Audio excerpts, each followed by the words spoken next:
Ridiculous Crime is a production of iHeartRadio. And one and a two and... Hey, Elizabeth Dutton. Zaron Burnett. What's up, girl? Hey, sassy pants. How are you? I was working on my chair dancing. You caught me. It's so me. good. Yeah, it's so good. You're going to go pro. Thank you. Yeah, don't worry about it. I got a question for you. And that smiling face of yours. Hello. Do you know what's ridiculous? I do. Ridiculously cool. Ooh. Kind of like what you did the other day with talking about our Australian mustard plug guy. Oh, yeah. I can one-up you. How so? We got the super rude dude, Summer Bristow. Okay. From jolly old England. Nice. Heard me talking about Doritos black garlic dip. Mm-hmm.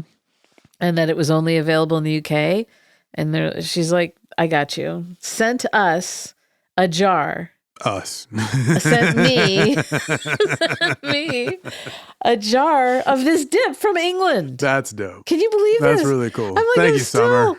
And so I was like, okay, I gotta taste this. I gotta let everyone know that like number one rude dude, Summer just knocked it out of the park.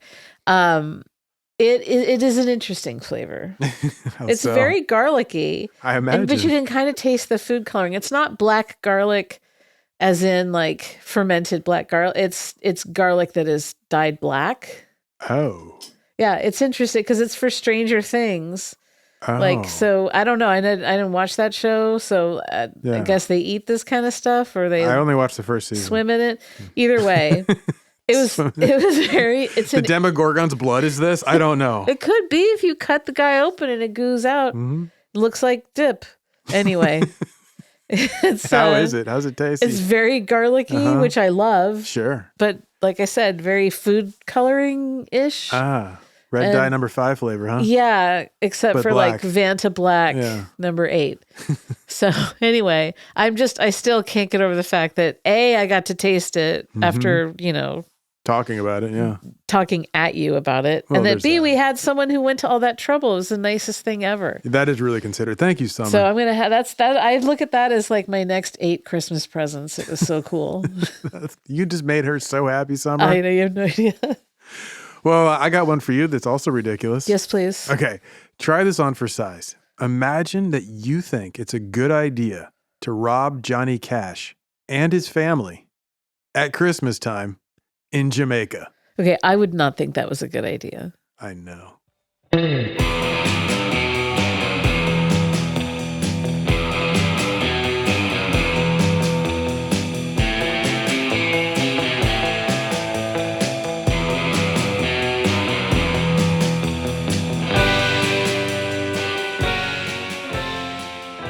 This is Ridiculous Crime, a podcast about absurd and outrageous capers, heists, and cons. It's always 99% murder-free and 100% ridiculous. Ridiculous. Elizabeth. Oh, Zaron. Before I tell you this story, I have to ask you a couple questions, as I'm wont to do. Yes.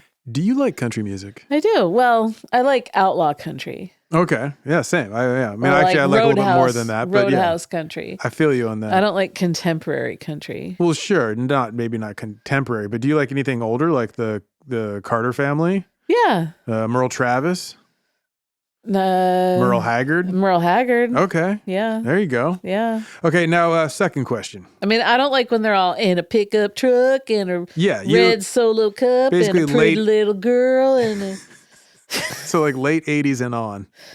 Yeah. Yeah. Yeah. Because I bet you like Dolly Parton, obviously. Sure. And then like I don't know how you feel about like Tammy Wynette. Tammy Wynette. Yeah, nah.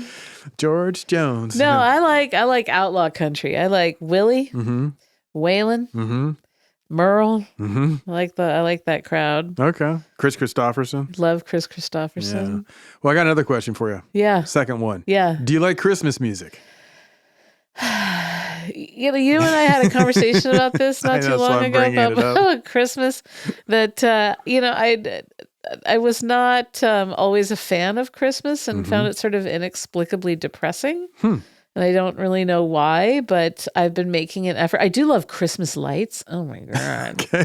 Love them. Okay. Christmas lights. Check. Christmas music is not the greatest. I used to work in an office that had a squawk box, and it had a radio station that would come through on it. Okay. It was like the local smooth jazz. But then they'd go to Christmas music come December, November, and if I would hear Santa Baby more than once a day, and I thought, I have to quit this job. I can't work here. I've worked retail. I know how that is. Yeah, so there's some that are just done to death. There are some Christmas carols I really like. Oh, Holy Night. Sure. That's beautiful. Well, those are Christmas carols. There's also just Christmas songs like the Christmas Waltz, Frank Sinatra. Sure. Yeah. Well, you love it though. You love Christmas music. I do. You love Christmas. Well, yeah. Okay. First let me ask you my third question, then I'll get back to that. Yes. How familiar are you with Jamaica's place in the Cold War? This is like the weirdest mashup. Right? I can do it too. I am not familiar. Well, I've got good news for you. Oh, because good. We're not going to talk about Christmas music or really even country music that is Christmas songs. Yeah. But we are going to talk about Johnny Cash. Big time, Christmas guy. Love Johnny Cash. And also Jamaica's place in the Cold War. I love to learn about Jamaica's place in the Cold War. This is a wild one, Elizabeth. So you do know that I am I love the Christmas time season. Yes. We've talked about that. And so that means Christmas guy. I like Christmas movies. Not like the Hallmark themed holiday movies. I mean like It's a Wonderful Life, Billy Wilder's movie, The Apartment, which is actually a Christmas and a New Year's Eve movie. Oh, well, it gets them both. Anyway, I even like Christmas specials, like Johnny Cash's little Christmas specials. What about all the Peanuts ones? Yes, I like those. The Thanksgiving one I at figured Christmas. as much. I like Christmas themed episodes of TV shows. Like when they do their like, Really? like we're snowed in and we can't At the go. Peach Pit. And we have to make Christmas here or like so and so. Like I love all that, right? Like you miss your flight home and then they get invited to like the character they don't like on the show and then they have to hang out with them. I love that stuff. You do. What I'm saying is I'm a sentimental sucker for Christmas themed entertainment. Yeah, you are. You are sentimental. But it appeals to, it's intended to appeal to our best sides, like our generosity, our sense of community, our awareness of the loneliness of others. Sure. Right? I mean, it hits for me. It has it all. Anyway. I feel like Thanksgiving accomplishes a lot of that without the commercialism. Well, I noticed I didn't mention any Christmas gift giving or commercialism. Yeah, but that's like the big thing now. That's what you're sold on. Yeah. I'm talking about real Christmas entertainment is all about that other stuff. The heartwarming things. Yes, I like my heart to be warmed. It's a cold sight, Elizabeth. Anyway, this is a Christmas story. Okay. All right? And it's a terribly strange and violent Christmas story. So that's perfect for you. It's everything I like, and I think you'll enjoy it. Because, as I said, it features Johnny Cash, a.k.a. country music's Man in Black. Yeah. Born rebel, right? It also has real-life Jamaican political rebels. Hey, man. Right? And it features a CIA-backed Cold War stooge. Love it. Who Kissinger apparently loved. A man... Anyway, Elizabeth, it's a ridiculous Cold War Christmas special. I am very excited for this. But before we get to this, and also we're going to touch on like the Bob Marley era of Jamaica, right? This just, it hits a lot of cylinders. What is even happening right now? But first we need to talk about Jimmy Buffett. No! Record. No, why? I know. I bet this you're is going thinking, so well. Why him? Why Jimmy Buffett? I know why? how much you don't love Jimmy Buffett. Jimmy Buffet. Or his sun-warmed margarita brand of music. But I promise. Or his son Warren. I do have a good reason to bring up Jimmy Buffett. Yeah. And it most certainly is ridiculous. And it's criminal. Consider this an amuse-bouche to get you in the mood for Jamaica. And then we'll get to Johnny Cash. I'm always in the mood. And his for Jamaican Jamaica. Christmas miracle. Yeah. Which is ridiculous for a whole different set of reasons. But, okay, first, Jimmy Buffett. I don't know about you, but when I think of a famous American musician down in Jamaica having a bad one, I think Jimmy Buffett. Really? But not after this story I'm about to tell you. But Elizabeth, I don't associate him with Jamaica. I know. That's why I'm going to tell you this. Did you know Jimmy Buffett was a pilot? I could, yeah, sure. Did you know he had his own plane? Sure. Well, he has actually a few planes, or had a few planes. It all tracks. He had this one seaplane called Hemisphere Dancer. That was the name of it. My God. The model was a Grumman HU-16 Albatross flying boat. Oh, yeah, I got a couple of those myself. An Albatross flying boat, Elizabeth. It was a Navy plane that was converted into a civilian flying boat. And what was it called? Hemisphere Dancer? Hemisphere Dancer. Okay, go ahead. Hold it on. I like deep breath. You know what? Whatever makes people happy and isn't hurting anybody. And you know how Jimmy Buffett loved the Caribbean and its island paradises, Sure. right? Did you know that the Jamaican police once tried to shoot Jimmy Buffett right out of the sky? God bless him. I thought you'd like this. Do See? like that. Now, this may be overstating it a bit, but I mean, they did light his plane up with heavy machine gun fire, right? But don't listen to me, Elizabeth. Is this like one of those terrible, like, well, I mean, he's gone now, rest in power, Jimmy Buffett. But you know, like the horrible tourist things where if I pay enough money, I can go to Jamaica and shoot Jimmy Buffett out of the sky. Like it's Vegas, like they'll give you It's an like M60. the most dangerous game where Yeah. I hunt Jimmy Buffett. Well, I have an accounting of this that Jimmy Buffett told your man, Andy Cohen, Oh, God. on the show Live with Andy Cohen. That's the show where he interviews celebrities. Why don't you just turn some Christmas music on? We'll make this a real party. So Andy Cohen's chatting it up with Jimmy Buffett. I'm pretty sure he's there to like sell a book or a new CD or a mango flavored margarita mix. I don't know. But he's telling stories from his wild life, right? And Andy Cohen clearly has no interest in any of this interview, much like you, right? But he's covering it up with like upspeak and faux excited voice. And so Andy asked Jimmy a question like, Jimmy, Sean B wants to know what was going through your mind when the Jamaican government shot at your plane? And Jimmy's all smiles. Wait, that was a really good impression. Oh, thank you. I felt like I was on his show. Yeah. So he's all smiles and he says, ducking. You know, there's two rules in rock and roll I found. Never forget to duck and never forget it can go to hell at any minute now. But yes, ducking came in handy that day. Oh, rock and roll, huh? Right? So Andy tries to make this obvious and semi-risque joke out of it all. And he asks, so they thought you had tremendous amounts of weed on your plane? And Jimmy, he takes his question like it's a T-ball, right? Just all set up for him. Right. And he coolly says, I mean, all I had on was Bono. As in the Irish singer, a.k.a. the frontman of U2. Wait, he was in the plane? These days, yes, the global humanitarian and Davos attendee was on the plane. Wait, what? Yeah, like Jimmy Buffett, he's trying to joke like he's... Just those two? Like he's smuggling Bono into Jamaica, like that's his joke, right? But it turns out, and this idea is very upsetting to Andy Cohen because he's like, oh no, really? Bono was on board?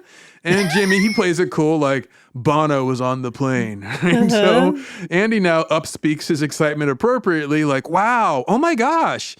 And I love it when Andy Cohen was pretending that he really cared about like Bono getting machine gunned by the Jamaican police. The only time I can handle Andy Cohen is that's what I watch on New Year's Eve when he and Anderson get giggly. Totally. But otherwise, it's like he's brought so much horrible stuff to this world. I just can't. I can't.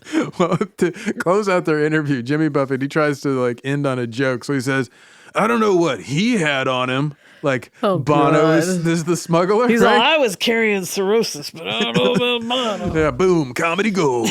Rock and roll, brother. Anyway, the story goes that it's the middle of January 1996, just after the holidays. Okay. Jimmy Buffett is flying a seaplane down to Jamaica while he's on tour.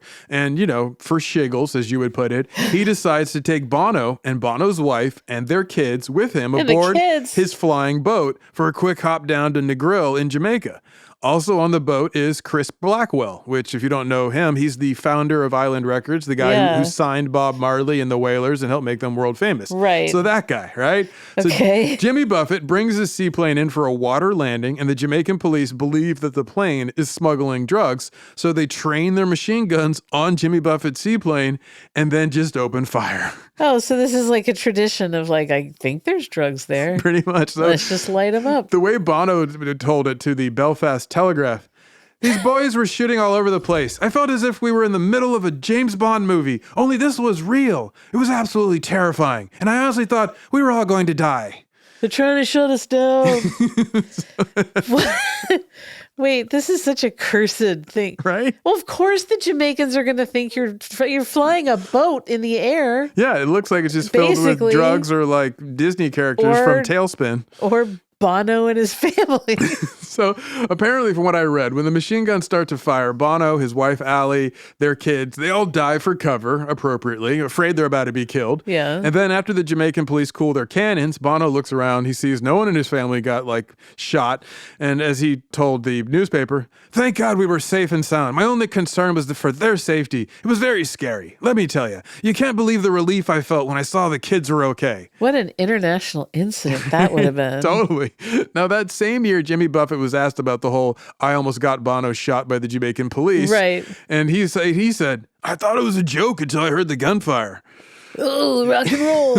Exactly. So once Bono is certain his family is safe and sound, I guess he and his family then grabbed the first flight out of Jamaica, not flown by Jimmy Buffett. Yeah, out of there. They winged their way back to Miami. Meanwhile, the Jamaican authorities, they're quick to apologize to Jimmy Buffett for nearly killing him and Bono and their kids. And they basically hoped that he wouldn't make a big deal out of it and scare away tourists. And since that's a key part of the economy, of course, Mr. Blown Out My Flip-Flop stepped on a pop top. He's cool about it, right? Jimmy Buffett doesn't make a big deal. He doesn't even need to be told. But he did write a song about it. And then don't tell anyone. Drop it on his next album, released that same year. Elizabeth, the song is called Oh, no. Jamaica Mistake. Stop. Spelled like no. Mistaica. Not listening. Wait, this is so Sammy Hagar of him. And he dropped it on the album named Banana Wind. Wait, Banana Wind? Jamaica Mistake off of his album Banana Wind. Are you going to be okay, I'm going to Elizabeth? behead myself with a banana. Banana Wind? What? Yes. What? Anyway, that used to be the first story. I've babysat some toddlers that get banana wind. Now, I thought you'd appreciate all this as an amuse-bouche, right? I feel it's like just did I a hit Mad my Lib, head right? and I'm waiting to come to, and this is what's happening. Some people, their life flashes before their eyes. Me, Get John. I hear gibberish about banana wind and Jamaica Mistake. Hey, Jamaica Mistake. Oh God. So that used to be the first story I would think of whenever I thought of an American musician having a bad day in Jamaica. But now, after researching this story, I will forever think of Johnny Cash and his Jamaican Christmastime miracle. Oh my gosh. Which is what I want to share with you today, Elizabeth. Yeah. Happy Honda days to you. Thank you. So first, though, let's take a break. And after these messages, we will catch back up with Bob Marley, Henry Kissinger, Johnny Cash. It's going to get wicked, Elizabeth. Do I have a fever? What is happening right now? We're going to shake things up. Uh-oh. Back in 2.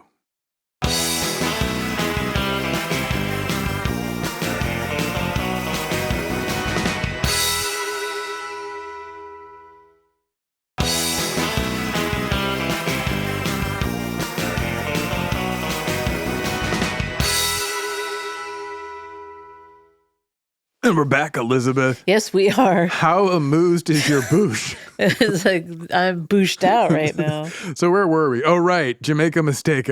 So skipping past Jimmy Buffett. Now, before we bring Johnny Cash into the story, What is a banana wind? I have no idea. I didn't even. We can't ask the man. No, we He's can't. gone to the other I'm side sure of the there is rainbow a good bridge. answer. But it's probably Caribbean slang. I don't know. All right, you keep going. I'm going to look it up. Keep going. So before we bring old Johnny Cash into the story, we do need to understand a little bit about Jamaica, especially what Jamaica was like when the story goes down in 1981. 81. Yeah, so a little quick history. The colony of Jamaica wins its independence on August 6th, 1962. Okay. Right? There won't be a quiz, but that's important. Sure. So this didn't come about after years of armed rebellion the way that many African nations won their independence, like in the 60s. Right. Instead, there were liberation struggles in Jamaica. Don't get me wrong. Right from the beginning of the colonial history, they were, against being colonized and so forth. Yeah. But after World War II, the UK was financially spent, basically. And the former empire was down to let, former protectorates and territories like Jamaica become independent nations. Okay. So all during the 50s, a bunch of ideas get kicked around about how this would happen, right? So at one point, there's this idea to create the West Indies Federation of former island colonies, right? It would have brought 10 islands together into this one new nation. But the Jamaicans, they didn't seem to want to join the others, so they held a Brexit-style vote. And the Jamaicans, they voted in this referendum whether to stay in the West Indies Federation or not. Yeah. The choice to leave wins 52-48. Wow. That was 1961. So the next year, July of 62, in response, the UK Parliament, they passed the Jamaican Independence Act. And the very next month, in August 6th of 1962, to be exact, Jamaica is formally recognized as an independent new nation. However, that's misleading since it's still part of the British Commonwealth, technically still under the Queen. Sure. So basically, Jamaica joins the Commonwealth of Nations, which is this organization for ex-British territories. Yeah. Right? But the Jamaicans did have their own government and their own flag, etc., but they were still under the Queen. Yeah. So the first prime minister of Jamaica is this cat, Sir Alexander Bustamante. He's not important to this story. After him comes Sir Donald Sangster, once again, also not important. He doesn't even last that long. He gets sick and he dies like 2 months into his term as prime minister. That was a Jamaica mistake. He's also unimportant to the story. So he gets replaced by Hugh Shearer as prime minister. He's the third prime minister of this young nation. Hugh Shearer actually serves out his term, but in 1972, he gets voted out of office, right? And so he also doesn't really matter to the story. Okay. But his replacement, Elizabeth. I'm trying to write this down as fast as I can. Is this dude named Michael Manley. Okay. And he does matter to this story. Yeah. Michael Manley gets elected in 72, right? Becomes the fourth prime minister of Jamaica. This is no big surprise because his father was Norman Manley, and he was the first and only premier of Jamaica back when it was part of this West Indies Federation. Yeah. Anyway, back to his son, Michael Manley. It's no big surprise that this son of a former leader would be elected as the prime minister. But it was a bit of a surprise because Michael Manley was, he gets elected, but he's also this avowed socialist. Yeah. Like he's a friend of Fidel Castro. There's talk that he wants to turn Jamaica full-on socialist. He's a friend of Fidel. Right? So now that he's elected... If you get my drift. He likes the cigars. So since he's elected in 72, we're smack dab in the middle of the Cold War, right? Now, there is no way America, and specifically Henry Kissinger, is going to be cool with another communist nation in the Caribbean. Right. One especially that's eager to join up with Fidel and Cuba and the Soviet Union. Elizabeth, remember how I said earlier Jamaican rebels would be robbing Johnny Cash? I mentioned that very up top? Yes, yes. Well, this is how the rebels and the bad man come to be. Bad man. Because basically, as I said, after World War II, the UK has decided it's too expensive to keep all their territories in the British Empire, so they let them go independent. But as I said, that's a farce. Yeah. It's more like the UK starts franchising out new nations, right? Right. So along comes this new prime minister, Michael Manley, who they thought they could trust. He's the son of a former leader. He looks legit. But he turns out he's this big-time anti-capitalist. So Michael Manley's like, cool. If we are free to govern ourselves, we want to go socialist. And the West is like, oh no, that's not what we meant. That won't do at all. Enter Henry Kissinger. So while the Queen and the UK Parliament are all in a lather about the prospect of Jamaica going socialist, possibly full-on communist, Henry Kissinger's like, let me see what I can destabilize. Oh, God. So you got Michael Manley. He's busy creating programs like free public education for elementary school, middle school, high school, even college, like a modern European state. Right. But he's also doing land reform. He's building houses. He's building daycare facilities, new hospitals. His government is also subsidizing meals for the hungry. He's fighting against illiteracy. He's raising pensions for the elderly. He's equalizing the playing fields like this. So his administration introduces equal pay for women. And meanwhile, Henry Kissinger's like, this man must be stopped. So Elizabeth, Prime Minister Michael Manley, he announces that Jamaica is going to leave the Commonwealth and it's going to become an independent republic, truly independent. Yeah. And this is when Queen Elizabeth in the UK turn Henry Kissinger loose. They're like, have at him, Henry. So in 1975, Henry Kissinger, he's acting as both the Secretary of State of the United States and the National Security Advisor. He's doing both roles. Yeah. And so that same year, 1975, the CIA starts messing around in the shadows in Jamaica.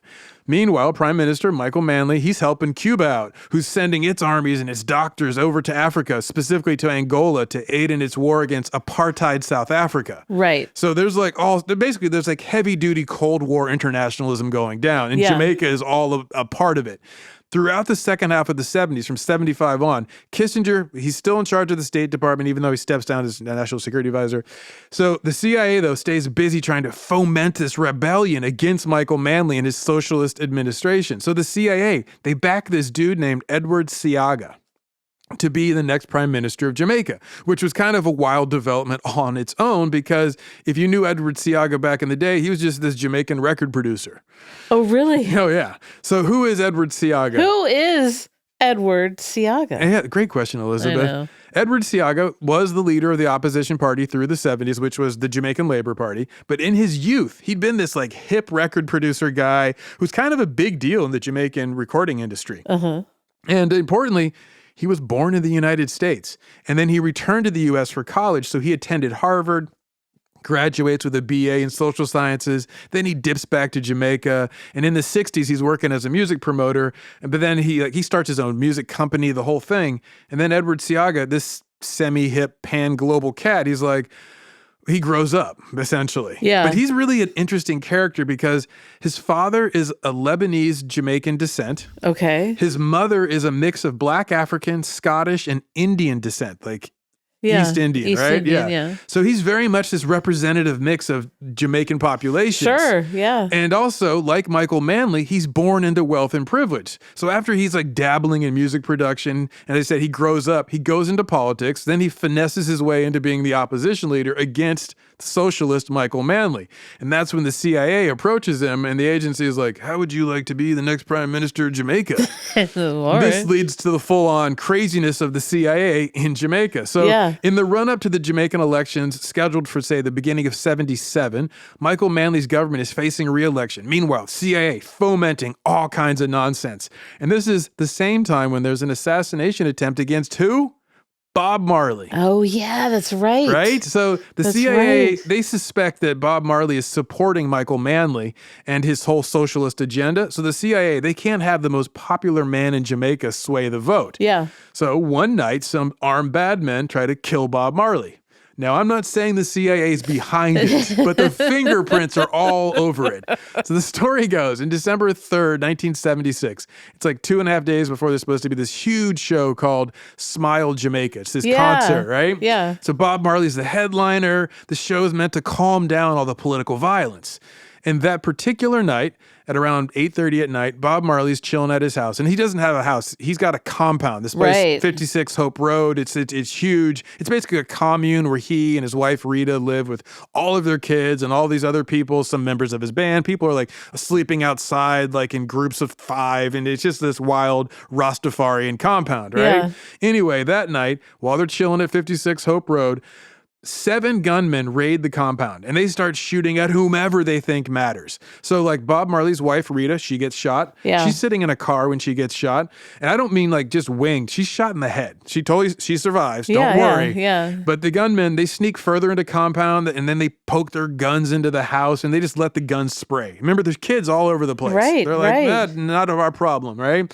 So Bob Marley, manager, he gets shot. Another man who's like a band associate, he gets shot. Then some gunmen stick their weaponry into the kitchen door and they let off some shots. They hit Bob Marley like 2 times, right? In the chest and in the arm. Yeah. It's bad, but obviously not fatal. So good news, Elizabeth. All this gunfire, all those children all around, none of the gunshots leave wounds that are fatal. No one loses their life. Wow. Right? For all that, wow. Totally. 3 days later, on December 6th, Bob Marley shows up at the Smile Jamaica concert after being shot in the chest. Yeah. And he's like, I'm here to sing, right? So the 2 leaders, Prime Minister Michael Manley and the opposition leader Edward Seaga, they stand on stage together with Bob Marley between them, and he lifts up both of their hands over his head to like quell the political violence. Like he's like, and everyone knows he's been shot. It's huge news. Sure. They're like, he is a bad man, right? But this is supposed to be symbolic. It's supposed to say, stop the violence, right? So feeling this groundswell of support, Michael Manley moves up elections to December 15th. Since it's parliamentary elections, they can be moved around. Sure. So it works. He wins. So now Edward Seaga and the CIA are like, who's going to tell Kissinger, right? So the CIA, they don't give up. They're still deep in their Cold War shenanigans, all right? So for the next few years, there's all sorts of ramped up political violence. Jamaica becomes the scene of all kinds of political fights. And I'm talking like street gangs shooting at each other, right? Right. It's bloody, it's ugly, it's bad. You got like street gangs and rude boy yardies all going at it, right? Yeah. Some are pro-U.S. and support Edward Seaga, while others, they support the pro-socialist Michael Manley. And it gets bad, Elizabeth. Like, no joke. In 1980, like 800 people get killed. You're You're kidding. Oh, yeah. And that's all just in Jamaica. It gets bad. Yeah. So by this point, Bob Marley, he's suffering from the toe cancer that would eventually go on to kill him. Sure. So he can't step up to help quell the political violence that's ravaging Jamaica. And the CIA is just running amok. So long story short, Edward Seaga wins the 1980 election, and he becomes the new pro-U.S., pro-British, pro-capitalism prime minister of Jamaica. The nation, it doesn't leave the Commonwealth. It doesn't become a fully independent republic. It stops supporting Cuba in order to, symbolically align himself with Bob Marley, who's obviously a symbol of Jamaica to the rest of the world and to the Jamaican people. In February of 1981, this new prime minister, Edward Seaga, awards an ailing Bob Marley with the Jamaican Order of Merit. Because, if anything, Edward Seaga, former music promoter turned prime minister, he knows the power of fame. He knows the power of a musician and how to hype cool, especially if it's a world famous musician like Bob Marley or, say, Johnny Cash. Okay, Elizabeth, now that we've reached 1981, the moment when Johnny Cash takes center stage. I've teased this long enough. We shot down Jimmy Buffett. Yeah, right. We nearly assassinated Bob Marley. We have elected numerous Jamaican prime ministers. And now the CIA has installed their man in power, one Edward Seaga. So things look like they're going well for them. That is, if you're Henry Kissinger. And into this madness is Johnny Cash pops down to Jamaica. Amazing. So, what's up with country music legend spending Christmas in Jamaica? That's curious. Right? Johnny Cash isn't known as a big-time pothead. No. Right? So, what was the draw for him? And what year is this? 1981. So he's still... No, he's out of the throes of all the pill addiction. Yeah, right? He's gone to Betty Ford Center. Yeah. So he's not popping the speed pills. He's big on his Jesus moment at this point. He's doing the gospel songs with June Carter. I don't know. Did Keith Richards loan him his house? No. The story goes, Johnny Cash buys his own home in Jamaica in an area called Montego Bay, which I think you're probably familiar from the Beach Boys song. I don't know. Don't they mention hey Montego? No, is that I figured I don't listen to Beach Boys, but it seemed like it was the Beach Boys song. You're lost, pal. Yeah. So anyway, the house he buys, it used to be a planter's house, or what we in the U.S. would call a plantation. Yeah, I was like, that's a way to skirt around that one. Yeah. So it's an old sugar plantation, and like plantations in the South in the U.S., the house has a name and everything. It's called Cinnamon Hill. Okay. Now, most of the year, Johnny Cash and his wife, June Carter, they live in Hendersonville, Tennessee. Yeah, I was going to say. That's where they have this big home. The same home where Chris Christopherson showed up with a stolen helicopter looking to give him his demo. Okay, well, we've covered that before, so I won't get into that. But I told you, this is also a similar ridiculous crime. Because part of the year, Johnny and June, they live in Jamaica because Johnny Cash just loves Jamaica. Yeah, well. As Johnny Cash once said of the island, Jamaica has renewed me more times than I can count. Partly it's the isolation. It's not Nashville or Tennessee or even the United States. So Johnny Cash likes to go down to his place in Cinnamon Hill to get away from being Johnny Cash, country music legend. He can just be JR, like how the family used to call him back in Arkansas, right? So he first buys Cinnamon Hill in 1972. This place has history. I mean, it has so much history, it has ghosts, Elizabeth. Waylon Jennings, who you mentioned, and his wife, Jessie Coulter, they both claim to have heard a ghost at this house. Right? But it's better than that because Johnny Cash said he personally saw a ghost.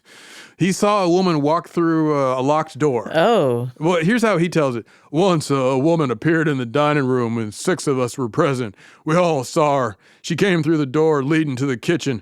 A person in her early 30s, I'd say, wearing a full-length white dress and proceeded across the room toward the double doors in the opposite wall, which were closed and locked. She went through them without opening them, and then, from the other side, she knocked rat-a-tat-tat, rat-a-tat-tat. So they're always wearing long white dresses. It's because of the 1800s and the 1700s. That's what you wore back then. I'm gonna get along. It's been so foggy lately. How great would it be to see a ghost who's wearing I don't know, an Adidas tracksuit from the 90s? That'd be incredible. But I'm saying I'm gonna get a long white dress and go wander around in the fog. Hopefully not get hit by a car. Yeah. But scare some people. I'm gonna get a long black dress and then do the whole country song. A long black veil. Yeah, exactly. We'll just we'll be like spy versus spy. So, Elizabeth, this house, Cinnamon Hill, it was built back in 1734. So that's part of the reason why you're seeing that's some bad business going on there. Oh, yeah. This house saw some rough times and, slavery. So it was a sugar plantation. Owning a human being happened there. So when I say rough times. Violently doing so. Very much an understatement. Yes. Yeah. Violent. Right.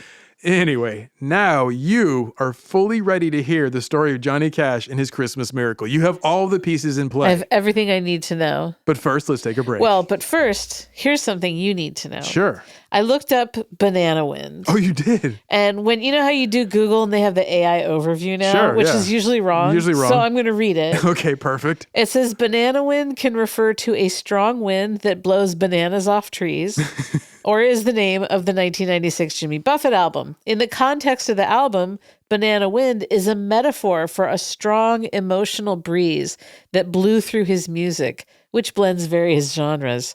The term can also refer to a beautiful yellow iris with a subtle fragrance named Banana Wind. This album will knock the fruit out of your trees.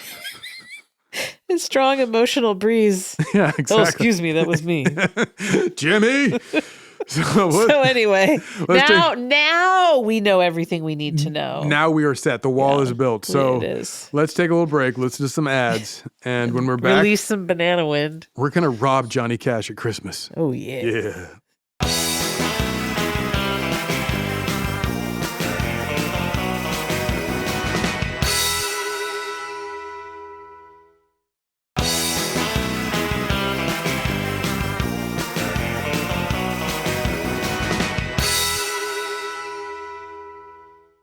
Okay, we're back. We're Elizabeth. back. How you doing? So we've had our fun, but now it's time to get to the real deal. Do you smell that?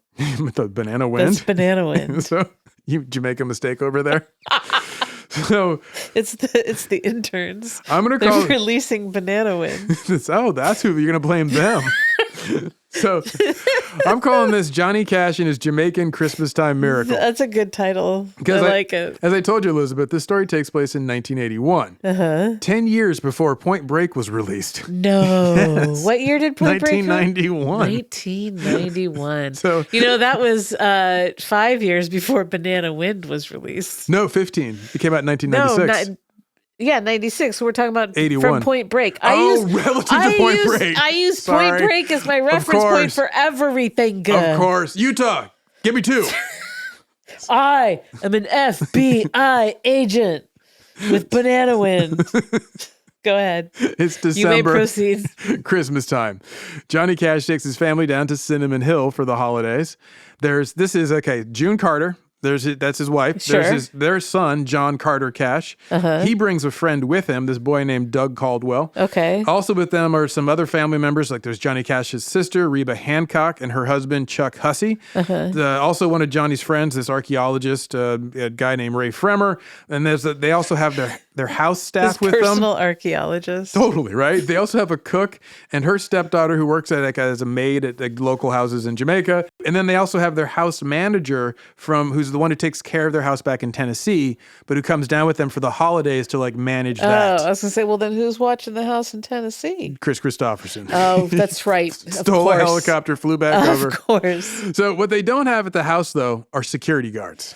Oh. In fact, Johnny also liked to leave the doors unlocked at Cinnamon Hill. Why not? And as we've covered, there are all sorts of political violence and Cold War stuff going on in Jamaica at this same time. Yeah. Even though Edward Seaga has been elected, they have released a tension that cannot just be put back. A light switch cannot turn it off. There's street gangs still fighting and still getting mad and getting violent at each other. Well, and word travels fast, I imagine. And so all it takes is one person to say, they have no security up there. Yeah, and they got Johnny Cash up there. So smash cut December 23rd. The details of what went down that night were shared in a UPI syndicated story, originally published by the Tennessean. I want to give them credit. Yeah. Even though I found it reprinted in the Fort Pierce Port St. Lucie Tribune because it's a UPI syndicated story. Right. Anyway, the story is told to a reporter by the brother-in-law, Chuck Hussey. He tells the story of how Johnny Cash's Jamaican Christmastime miracle goes down.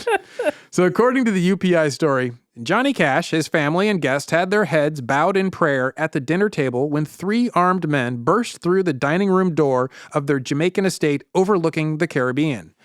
So the three men, mind you, Elizabeth, are wearing pantyhose over their heads. And pantyhose all over their bodies. They're all young. The leader of the crew is likely in his 20s. The other two look to be in their teens. Okay. Bad man. Yeah, right. So back in 97, Johnny Cash, he shared bits of this story with Us Weekly. Yeah. According to him, we were sitting down to Christmas dinner and suddenly 3 robbers came in, one with a gun, one with a knife, and one with a hatchet. They told us to hit the floor. So the leader yells, "Somebody's going to die here tonight." And you're like, what the? In response, Johnny Cash leaps up from his chair and he demands, "What do you want?"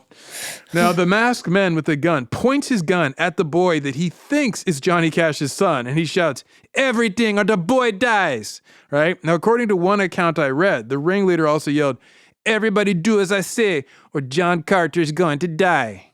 Oh, nobody move, nobody get hurt. Right? Yeah. How did he know the boy's name? I don't know. I don't know. But it turns out he isn't pointing the gun at John Carter Cash. He's pointing it at poor Doug Caldwell, who's probably wetting himself at this point because they're both 11-year-old boys. Oh. And so anyway, the armed men, they quickly figure out their mistake, and then the leader corrects his aim and points his gun at John Carter Cash. Yeah. Elizabeth, can we pause for a moment to consider a question? Can you imagine thinking it's a good idea to rob Johnny Cash on Christmas? No. Let alone threatening the life of his son at gunpoint? No, I can't imagine that's a good idea. So what happens next? Great question, Thank Elizabeth. you. I'm so glad you asked. Back to the UPI story. According to Cash's brother-in-law, Hussey said the robbers forced everyone to lie face down on the floor. And then, as the brother-in-law, elaborates, they held guns to everybody's head, Hussey said. They pushed and shoved and had the guns constantly exposed, asking all the time if we wanted to die. We were told not to look at them. They kept asking, "Do you want to die, Mon? Keep your head down, Mon." Now, later on... I would turn and be like, yes. Yes, I do. Free me from this mortal Follow coil. Through. What are you made of?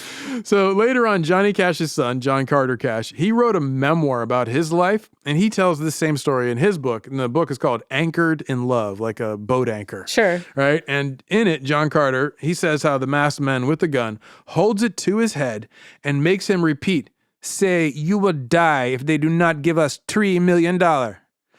So, despite the armed men's... No, he didn't quote any Mon in there. No, he did not. And did he have to say it tree or three? I just added that for you.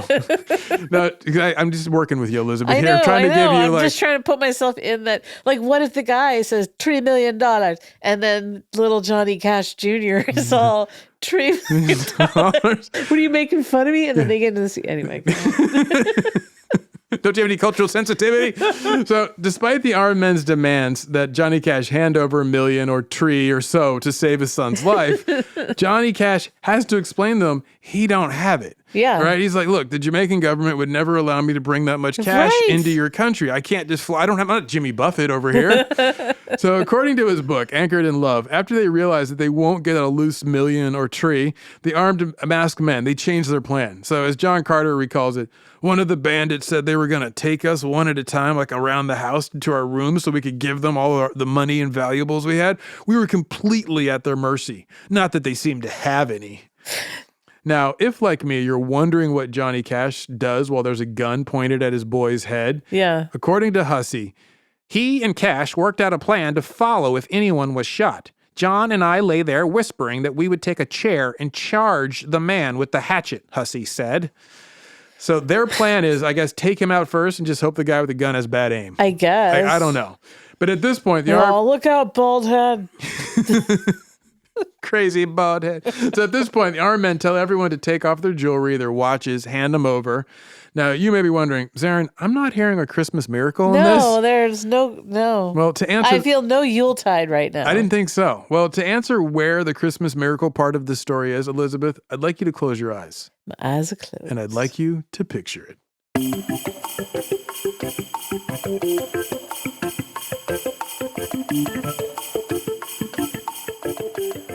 It's the 23rd of December, and all through the house, a bunch of creatures are stirring, except for a mouse. Because at the moment, a Jamaican bad man is pointing a gun at the head of Johnny Cash's son. And you, Elizabeth, are a knife in the hand of a Jamaican rebel. At the moment, your shiny metal blade gazes down at all the folks lying head down on the floor of the dining room of the Cinnamon Hill house. They seem presently terrified, partly because of you, but most certainly because of the gun aimed at the head of Johnny Cash and June Carter's boy, John Carter. The so-called rebel who grips you tight in his somewhat sweaty hand, he seems nervous. He's young. While the leader, much older, who holds the gun, seems cool as a polar bear's toenails. You hear him bark an order that he's going to take John Carter Cash with him on a tour of the home so they can find whatever jewelry and valuables there are to grab. He lifts the 11-year-old boy roughly to his feet. You hear the man in black ask the gun-wielding badman to please remove the gun from his son's head. The masked and armed man sneers back, "Don't worry about it, man." And with that, off you go. The leader, gunman, he leads the boy to the wing of the house with the bedrooms. The bad man with the hatchet follows, as does the man who clutches you in hand. You're taken into the master bedroom, where you sure hope you won't be plunged into a mattress again to cut it open to reveal some hidden jewels or whatnot, or worse yet, plunged into Johnny Cash's boy. You hear the gun-toting leader ask John Carter a curious question. "What do you do down here?" The boy hesitates to answer, so the masked man asks him, "What do you like to do in Jamaica?" Still scared, the boy doesn't answer that question either. The armed man asks another question in a softened voice. "Do you snorkel?" This finally results in a wordless answer. The boy shakes his head to say no. The man holding you in his hand is amused by this line of questioning and laughs to himself as he checks the bedside table for rings, earrings, whatever he can find. He turns quickly as you both hear the armed leader ask another question. "Do you want a feel of my gun?" You see the masked armed man hold out his gun to the 11-year-old boy as if he would hand it over to him. This makes no sense to you as a thinking knife. You and the man holding you in his semi-sweaty hand are riveted to see the boy's reaction. Will he take the gun from the Jamaican badman? John Carter Cash bravely looks up at the man, into his eyes, the same eyes he can barely see through the pantyhose the man wears on his head in order to hide his face, and then he looks down at the gun, the one that's been aimed at his head but is now reached out if he wants to grab it. John Carter Cash doesn't take the gun. Instead, he says, "No, sir, I don't play with guns. I have a lot of respect for them. They're very dangerous." You guessed Johnny Cash is raising his boy right. He respects what a gun can do. He likely also respects what a sharp knife like you can do, too. And then you hear the masked Jamaican badman laugh, and he says in response, "I like you, man." He pulls the gun back, and he indicates to his partners to follow him back to the dining room to rejoin the others. When you come back into the dining room, you see the relief fill Johnny Cash's face, and June Carter's eyes, wet with waiting tears, spread wide at the sight of her son, who's still very much alive.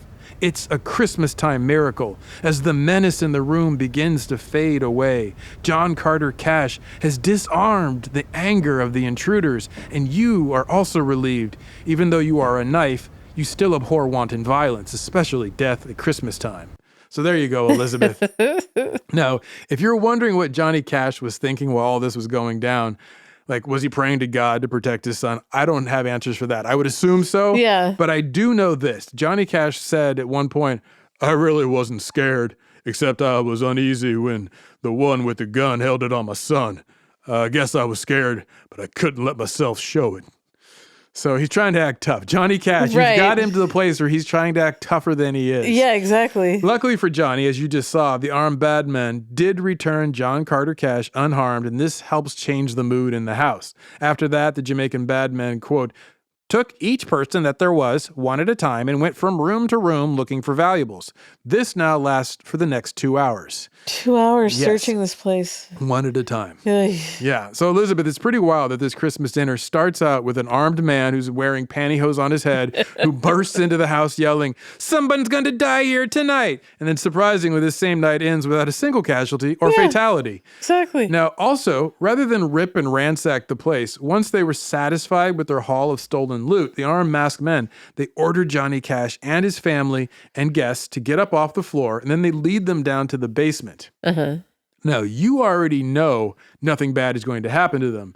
But remember, they don't know that. Exactly. So immediately, some of the women start crying, assuming they're being led down to the basement to be murdered. Sure. Like a whole leave no witnesses moment, right? Right. So the cook, she falls out. She faints. She's just like, no, please don't, Lord, help me, Jesus, right? Yeah. So in response, the armed men bring her a cool glass of water to drink. Oh. This relaxes the people because now it seems less like they're going to be murdered in the basement of a Jamaican plantation. Right. In fact, according to the UPI story, after the cook faints and they bring her water, the armed masked men also bring down some Christmas turkey. Oh, how nice of them. Like a whole platter, right? Yeah. The UPI story said that they did that so that the family's, quote, seasonal celebrations would not be entirely ruined.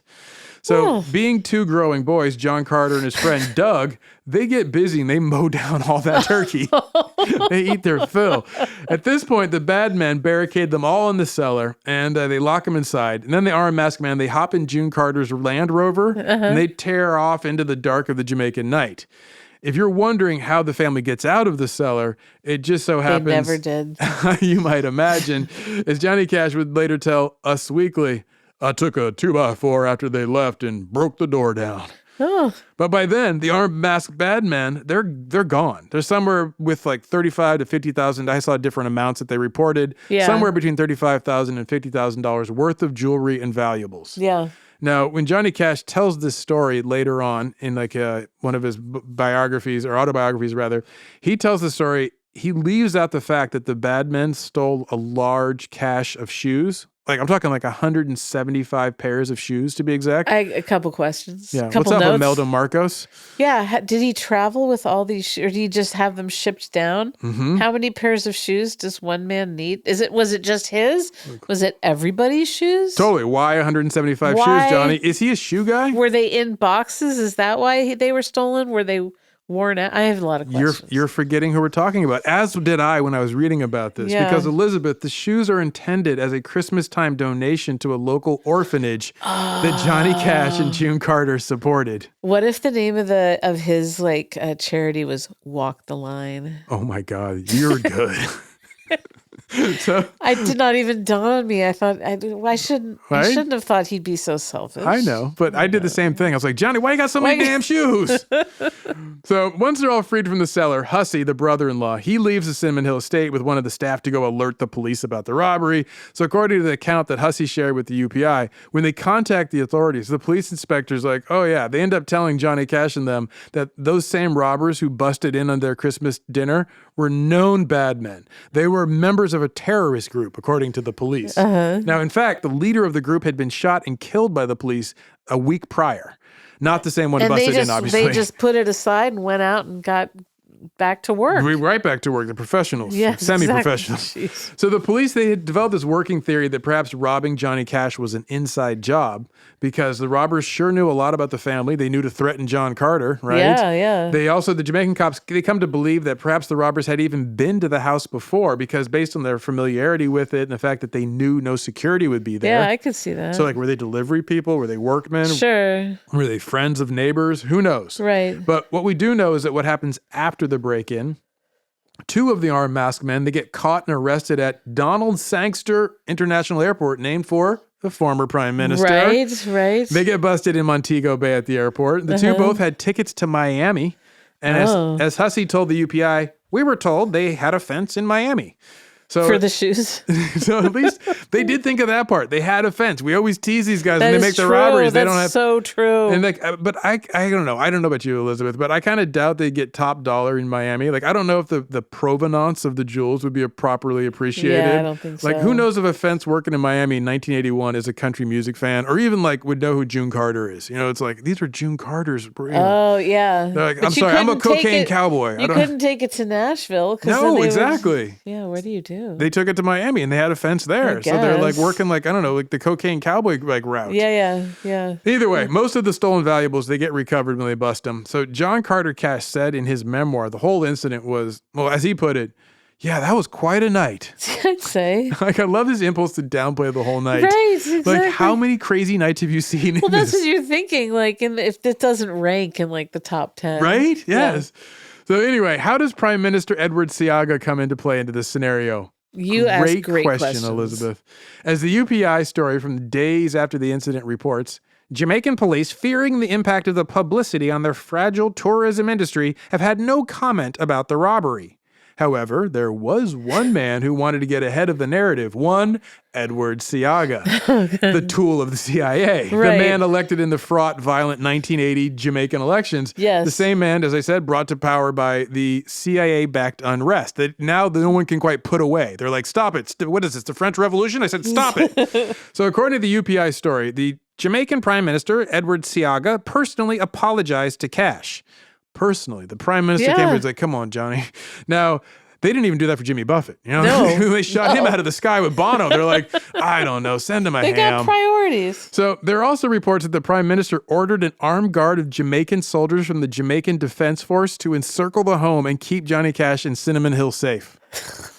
The symbolism of his actions were pretty clear at the time. There would be no more violence against rich white men, especially influential all-American types like Johnny Cash. Yeah. So obviously, Seaga's leadership very much pleases Margaret Thatcher and the newly elected U.S. President, Ronald Reagan. Oh, yeah. They're geeked that they have this guy in Jamaica and that Jamaica is no longer a friend of Cuba. And it marks the beginning of a new era for the Caribbean and for the Western world. It kind of stops the turning tide of communism and socialism in the Western Hemisphere. Yeah. And why? Because a man like Edward Seaga knew how to shrewdly align himself with both Bob Marley and Johnny Cash. He knew how to co-opt those rebels and signal to all the world that Jamaica is now a playground for the rich and the wealthy and the cultural rebels, but not the militant. Yeah. So, but now, am I suggesting that CIA-backed violence going down in the Jamaican streets was somehow related to these former rebels who were the so-called terrorists?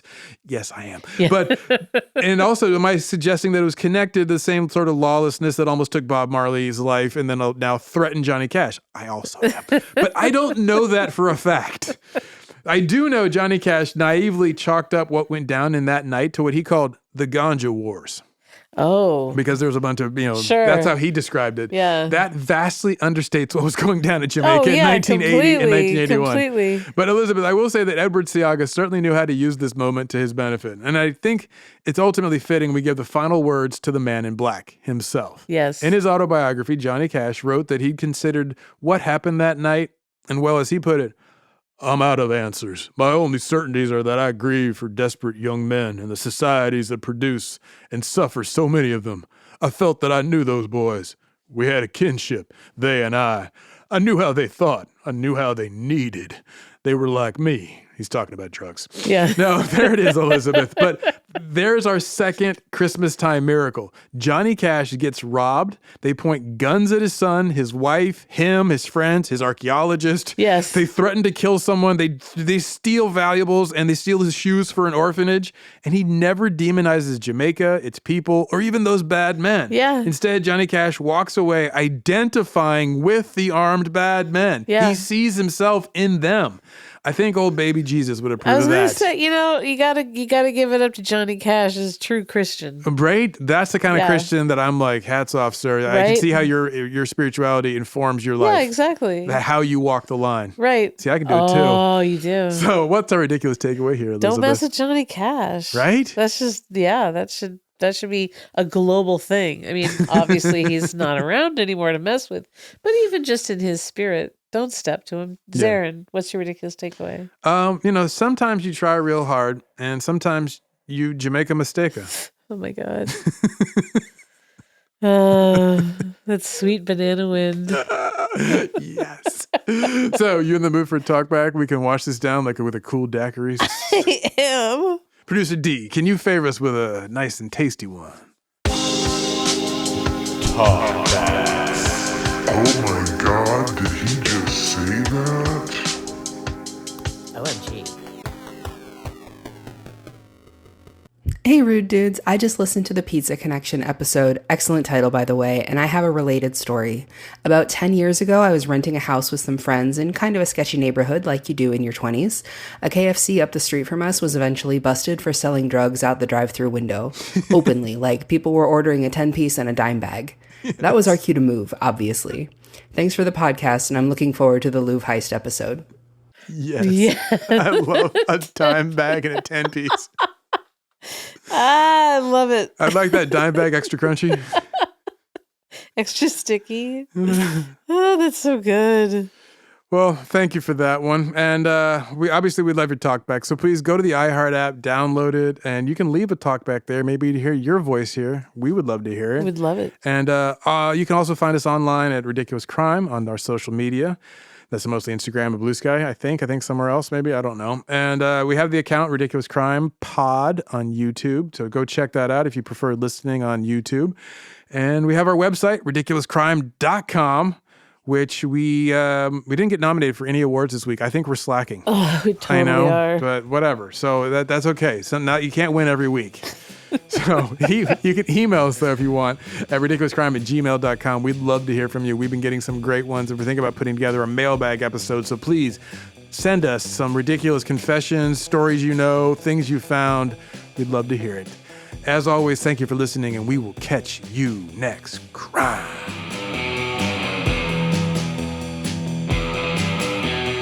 Ridiculous Crime is hosted by Elizabeth Dutton and Zaron Burnett. Produced and edited by Johnny Cash's favorite podcast producer, Mr. Dave Koustin.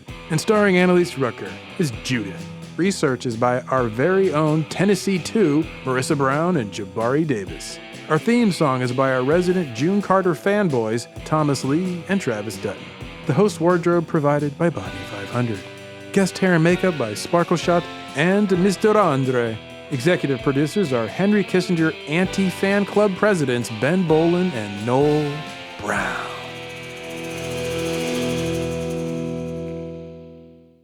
Ridiculous crime. Say it one more time. Ridiculous crime. Ridiculous Crime is a production of iHeartRadio. For more podcasts from iHeartRadio, visit the iHeartRadio app, Apple Podcasts, or wherever you listen to your favorite shows.